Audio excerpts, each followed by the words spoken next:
ఒక పెద్దాయన తన కొడుకు ఒక పెళ్లి సంబంధం సెటిల్ చేసుకుంటాడు. తర్వాత ఒకరోజు కాబోయే వియ్యంకుడు ఇంటికి వెళ్తాడు. వెళ్ళేసరికి వాళ్ళ అమ్మగారు వంట చేస్తుంటది, కాబోయే కోడలు మంచిగా నిద్రపోతుంటది. మామూలుగా కాఫీ తాగేసి ఇంటికి వస్తాడు. తర్వాత ఒక వారం రోజులకు మళ్ళీ వెళ్తాడు. అక్కడ వాళ్ళమ్మ బోళ్ళు తోముతుంటది, ఈ అమ్మాయి ఏమో టీవీ చూసుకుంటూ ఉంటుంది.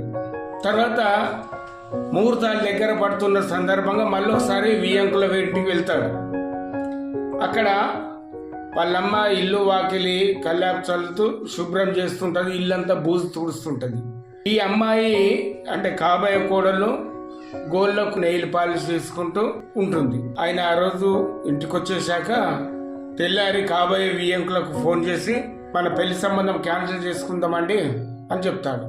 ఎందుకండి ఆయన అడిగితే, ఇప్పుడు ఇంట్లో తల్లికి ఇంత సహాయం చేయని నీ కూతురు, ఏమీ పని చేయని నీ కూతురు రేపు ముక్కు ముఖం తెలియని వాళ్ళ ఇంటికి వచ్చి ఎలా పని చేస్తుంది అనుకుంటామండి మేము.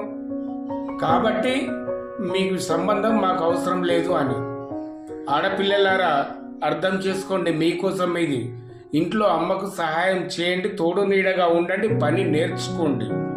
అత్తారింటికి వెళ్ళాక అమ్మగారిని తిట్టించకండి, ఓకేనా?